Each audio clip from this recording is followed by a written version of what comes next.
Hi dear friends, അസ്സലാമു അലൈക്കും, നമസ്കാരം. Welcome back to my channel. എല്ലാവർക്കും സുഖമായിരിക്കുമെന്ന് കരുതുന്നു. ഇന്ന് നമ്മൾ തയ്യാറാക്കാൻ പോകുന്നത് ഒരു അടിപൊളി ചെമ്മീൻ റെസിപ്പിയാണ്, പ്രാൺ 65. അപ്പോൾ നമുക്ക് നോക്കാം ഈ പ്രാൺ 65 എങ്ങനെയാണ് തയ്യാറാക്കിയെടുക്കുന്നതെന്ന്. നമ്മുടെ സൂപ്പർ പ്രാൺ 65 തയ്യാറാക്കിയെടുക്കാൻ വേണ്ടി ഏകദേശം 3/4 കിലോ വലിയ പ്രാൺസ് ക്ലീൻ ചെയ്ത് നന്നായി കഴുകി വൃത്തിയാക്കിയതിന് ശേഷം വെള്ളമെല്ലാം വാർത്തെടുത്തിട്ടുള്ളതാണ്.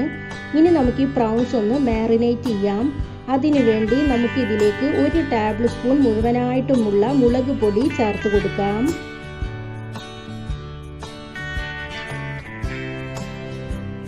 കാൽ ടീസ്പൂൺ മഞ്ഞൾപ്പൊടി, 1/4 ടീസ്പൂൺ വലിയ ജീരകം വറുത്ത് പൊടിച്ചത്, 1/4 ടീസ്പൂൺ ഗരം മസാല, 1 ടീസ്പൂൺ മുഴുവനായിട്ടുമുള്ള ഇഞ്ചി വെളുത്തുള്ളി പേസ്റ്റ് ആഡ് ചെയ്ത് കൊടുക്കാം.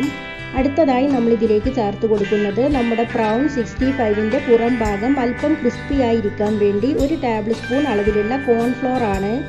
കോൺഫ്ലോർ കയ്യിലില്ലാത്തവരാണെങ്കിൽ 1 ടേബിൾ സ്പൂൺ അളവിലുള്ള അരിപ്പൊടി ചേർത്ത് കൊടുത്താൽ മതി. അടുത്തതായി നമ്മൾ ഇതിലേക്ക് ചേർത്ത് കൊടുക്കുന്നത് 1 ടേബിൾ സ്പൂൺ അളവിലുള്ള വിനാഗിരിയാണ്.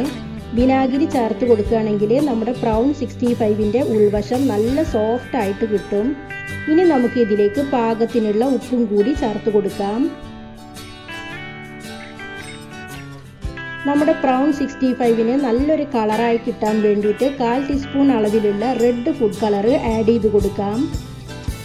ഫുഡ് കളർ ആഡ് ചെയ്ത് കൊടുക്കണമെന്ന് ഒരു നിർബന്ധമില്ല, ഇഷ്ടമുണ്ടെങ്കിൽ മാത്രം ആഡ് ചെയ്ത് കൊടുത്താൽ മതി. കളർഫുള്ളായി കിട്ടാൻ വേണ്ടി മാത്രമാണ്. ഇപ്പം നമ്മൾ എല്ലാ ഇൻഗ്രീഡിയൻസും ചേർത്ത് കൊടുത്തു. ഇനി നമുക്ക് നന്നായിട്ട് മിക്സ് ചെയ്തെടുക്കാം.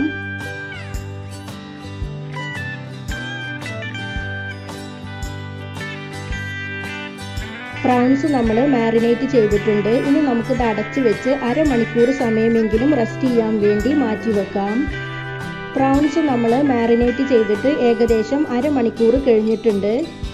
ഇനി നമുക്ക് ഫ്രൈ ചെയ്തെടുക്കാം. ഫ്രൈ ചെയ്തെടുക്കാൻ വേണ്ടി ഇതാ നമ്മുടെ വെളിച്ചെണ്ണ ഇവിടെ നന്നായിട്ട് ചൂടായി വന്നിട്ടുണ്ട്. വെളിച്ചെണ്ണ തന്നെ യൂസ് ചെയ്യണം, എങ്കിൽ മാത്രമേ നമ്മുടെ പ്രാൺ 65ന് നല്ലൊരു ടേസ്റ്റ് കിട്ടുകയുള്ളൂ.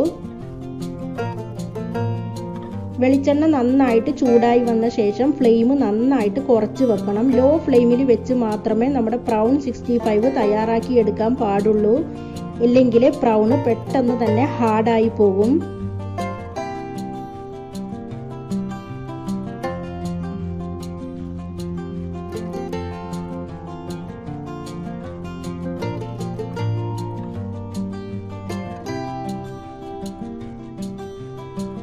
ഇനി നമുക്ക് ഇതിലേക്ക് കുറച്ചധികം തന്നെ കറിവേപ്പില ആഡ് ചെയ്ത് കൊടുക്കാം. കറിവേപ്പില ആഡ് ചെയ്ത് കൊടുക്കുകയാണെങ്കിൽ നമ്മുടെ പ്രാൺ 65ന് നല്ലൊരു ഫ്ലേവർ ആയിരിക്കും. കറിവേപ്പില ആഡ് ചെയ്ത് കൊടുക്കാൻ ഒരിക്കലും മറക്കരുത്. 2 മിനിറ്റ് കഴിയുന്ന സമയത്ത് നമുക്ക് ഈ പ്രാൺസ് എല്ലാം ഒന്ന് തിരിച്ചിട്ട് കൊടുക്കാം.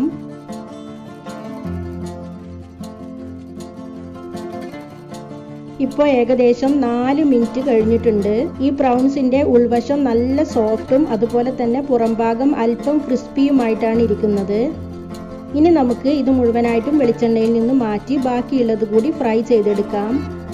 നമ്മുടെ പ്രാൺ 65 നല്ല കളർഫുൾ ആണ്. കാണാൻ മാത്രമല്ല കഴിക്കാനും കിഡിലൻ ടേസ്റ്റ് ആണ്. എന്തായാലും എല്ലാവരും ട്രൈ ചെയ്യുക. അപ്പോൾ ഇതാ നമ്മുടെ പ്രാൺ 65 ഇവിടെ തയ്യാറായി കഴിഞ്ഞു. എല്ലാവരും ട്രൈ ചെയ്ത് നോക്കണം. എൻ്റെ വീഡിയോകളും റെസിപ്പികളും നിങ്ങൾക്ക് ഇഷ്ടമാവുന്നുണ്ടെങ്കിൽ സബ്സ്ക്രൈബ് ചെയ്ത് സപ്പോർട്ട് ചെയ്യാൻ മറക്കരുത്. ഇൻഷാ അല്ലാ വീണ്ടും കാണുന്നത് വരെ ബൈ ബൈ.